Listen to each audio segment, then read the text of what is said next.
This week is sort of Green New Week, at least in my mind, with multiple different facets of the Green New Deal being introduced, as well as the Green New Deal itself being reintroduced in a live stream that was ongoing before we started and might still be active as we're shooting this.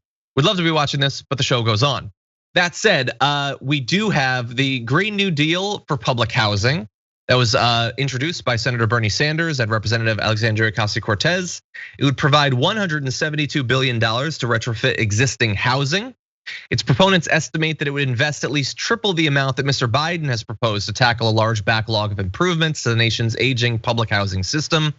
And in fact, would provide grants to retrofit all 950,000 of the country's public housing units, upgrade building electrification and water quality. As well, it would repeal the Faircloth Amendment, which restricts the building of new public housing developments. One of those little bits of government that seems so maddening and yet understandable from a sick point of view why they chose to do that. Anyway, we have a little bit more information about how this will be administered, some of the worker protections that are linked into it.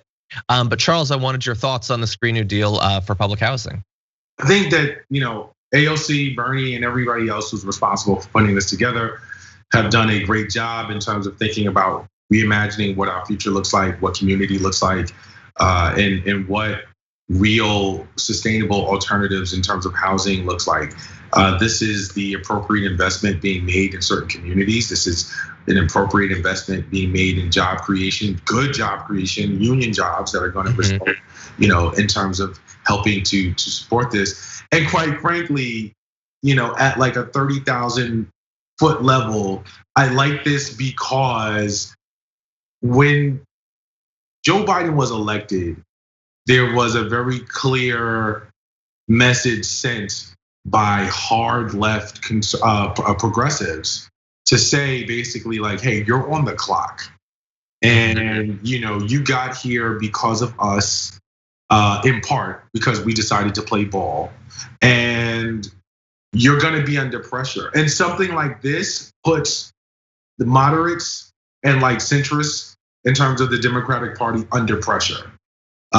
Because they have to sort of get on board and deliver, because we all know that a significant part of Joe Biden's administration is going to rub off on Kamala Harris as someone who is likely going to be a one-term president. So the relationship that this administration has with the far, far left, if you will, is going to really have an impact in terms of how well or how poorly they set Kamala Harris up for a run, presuming that she is going to be, the candidate during the next presidential election cycle. And so this is what you're supposed to do. You're supposed to ask for everything and get a few things maybe, and figure that out. And so I think the vision is smart. I think it's aligned with what Democratic policy and politics are supposed to be about. This is something that I think speaks to what people who are generally aligned with the Democratic Party expect. And I applaud them for doing that. And I think that, again, the gamesmanship that's involved with introducing this at a time when Joe Biden is talking about infrastructure and sort of to be aligned with this makes a lot of sense, and it's smart. And I'm curious to see how it plays out. Obviously, I don't expect everything that is proposed in the deal to get passed, but I do want to see what remnants of it or what it looks like as we go forward, where there is room to sort of move some things around and maybe tone some things down, and then what of this bill or of this sort of plan becomes the non-negotiables. So I'm very interested in seeing how this plays out. Yeah, I agree. Timing wise, I think it's a great idea. The infrastructure bill is in the public consciousness, but not yet. Like, we're not in the thick of it yet, so there's time to influence the opinion of people, get them on board with this.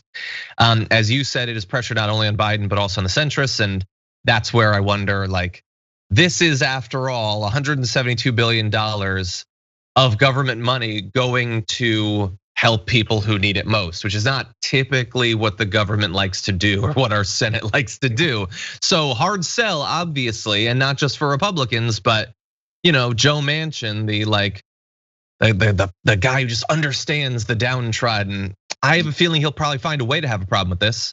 And Kyrsten Sinema will probably be right there with him. So we'll have to see, but still, you have to put it out there. You have to put pressure on people, and hopefully that will work.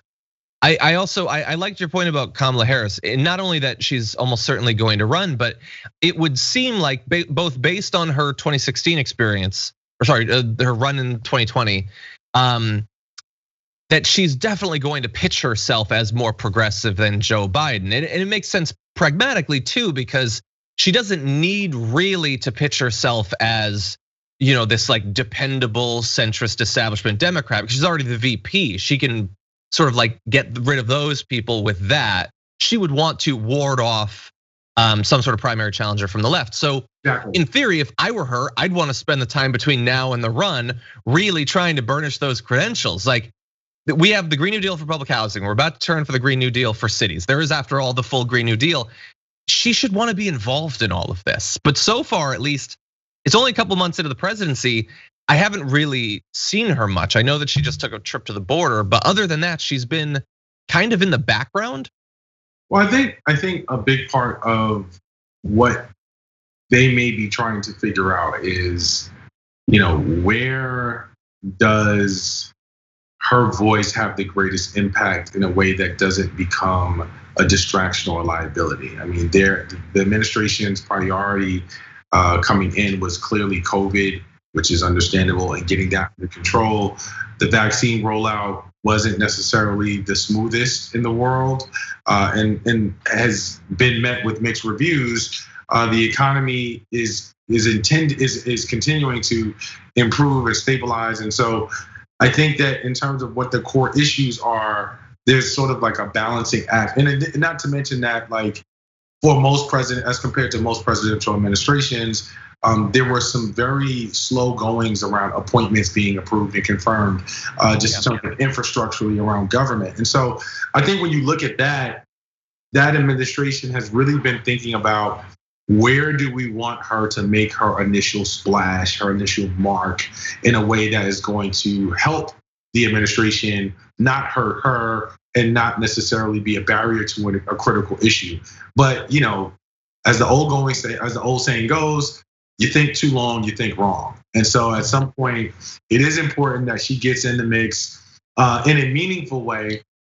And I don't necessarily know that there's pressure on her at this point. However, I think you make some very good points about the cost of this Green New Deal and the rollout there, not just with respect to housing, but with respect to cities and the overall thing.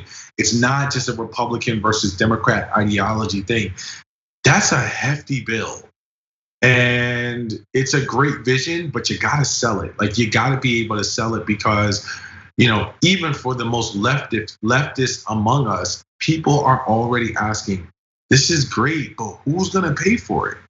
And so I think the Biden administration, in addition to, especially Kamala Harris, before sort of engaging this particular passion point or policy point, has to really think about, if I do align myself with this, or I am involved in this, is this the right move? Because A, it's going to create a direct attack on me as a spendocrat, as folks will say.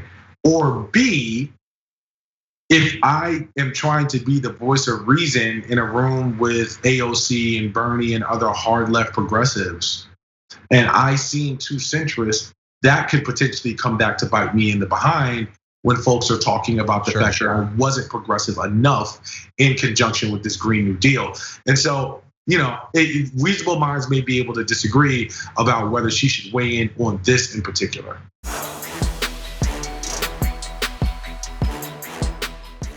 Check out the Damage Report podcast each day, wherever you get your podcasts, whether Pocket Casts or Stitcher or iTunes. You can join me as I give you the news and stories you want, with a range of co-hosts and interview guests jumping in on the fun each day. Again, that's the Damage Report, wherever you get your podcasts. And if you get them at iTunes, don't forget to rate and review. Sometimes I'll read them live on the show.